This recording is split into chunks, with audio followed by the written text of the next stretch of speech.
जो कि अभिमन्यु की पुत्री है, पांडवों की पुत्र जो अभिमन्यु है चक्रव्यूह में फंस करके मारे गए, तो उन्हीं की जो कि पत्नी है अभिमन्यु की उत्तरा, तो मैया उत्तरा के गर्भ में जो कि नव शिशु है जो है परीक्षित जी महाराज, तो जो शिशु है तो उसी समय अश्वत्थामा ने क्रोध में आकर के अग्नास्त्र को छोड़ दिया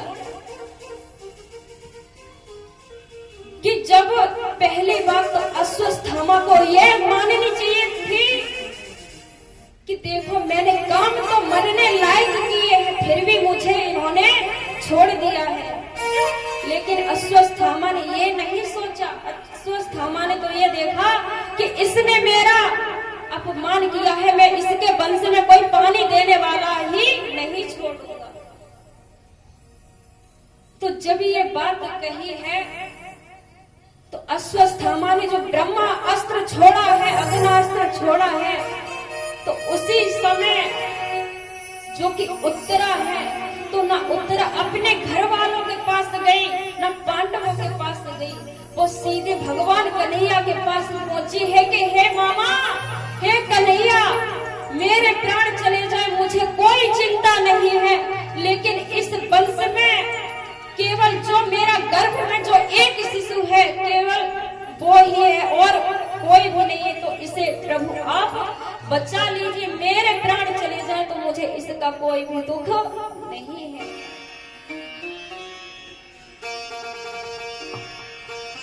तो वो मैया कहती है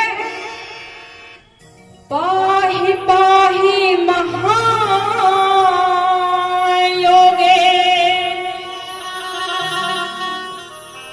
योगिनी देवी जगत पते न्यायं तदेभयं तस्य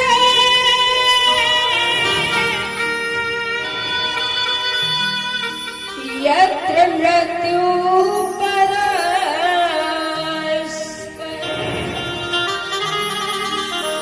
कि हे गोविंद, जो मेरे वंश में एक बच्चा है प्रभु आप उसकी रक्षा कीजिए। और कहते हैं क्या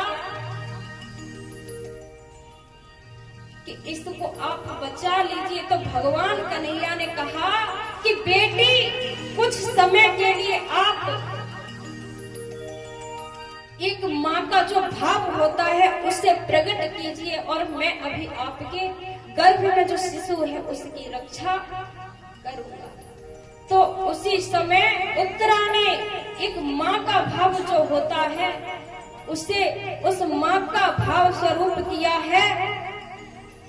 तो फिर उसके बाद में भगवान कन्हैया ने अपना सूक्ष्म रूप धारण करके मैया के गर्भ में प्रवेश कर जाते हैं और अपने सुदर्शन चक्र से उस जो अग्नास्त्र को छोड़ा है उसका आज विध्वंस किया है। और भगवान ने परीक्षित को पहले ही गर्भ में भगवान कन्हैया के दर्शन हुए हैं। बोले गोविंद भगवान की जय हो। तो इस तरफ जब भगवान कन्हैया के दर्शन हुए हैं तो गोविंद भगवान ने जब रक्षा की है, रक्षा करके वापस फिर गर्भ से बाहर निकले हैं।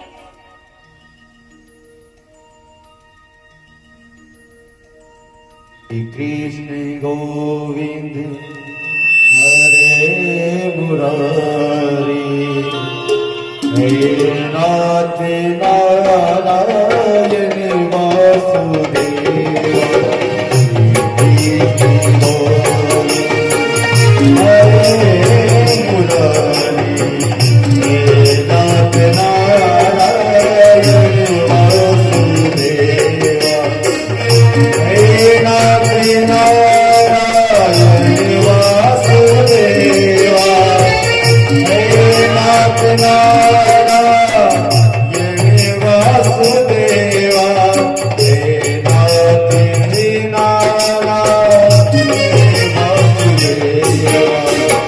Thank you.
बोलिए गोविंद भगवान की जय हो।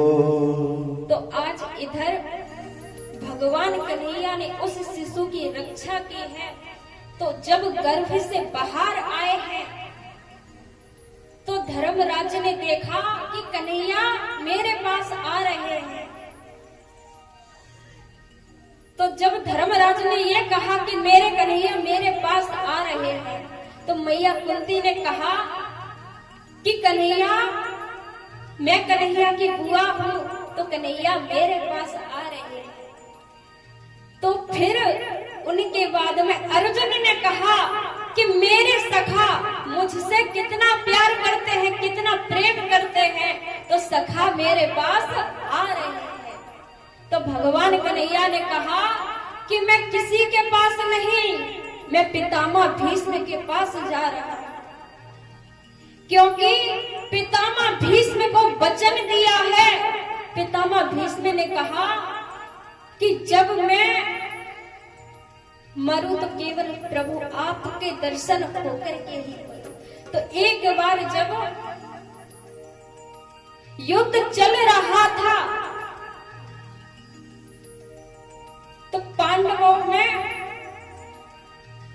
ये कहा कि जब इतने 100 कौरव मर गए, कि जब 100 कौरव मर सकते हैं, तो आप में ये विचार कीजिए कि जब एक तरफ है 100 कौरव और एक तरफ है 5 पांडव, तो 100 कौरव मर सकते हैं, तो इधर 5 पांडवों में से क्या एक पांडव नहीं मर सकता? क्यों भैया, मरना चाहिए ना। लेकिन ऐसा नहीं, क्योंकि जब पांडवों के मरने की युद्ध की बारी थी तो पितामह भीष्म जब युद्ध करने जाने चाहते थे तो रात्रि हो गई। तो रात्रि हो गई तो भगवान कन्हैया ने कहा कि द्रौपदी, आप जा करके पितामह जी के पास में, भीष्म जी के पास में चली जाइए।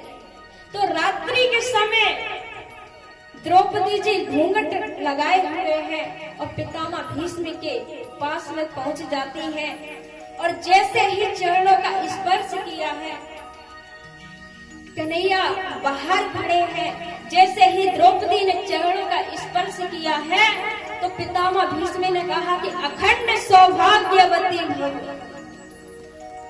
तो जैसे ही ये बात कही है तो अब तो द्रौपदी हंस रही है, मुस्कुरा रही है और कह रही है कि बाबा सोच लेना, आप ही ने कहा है अखंड सौभाग्यवती भव। मुझे नहीं पता कि और मैं सौभाग्यवती भव जभी हो सकती हूँ, मेरा अखंड सौभाग्य जभी हो सकता है कि जब मेरे जो 5 पति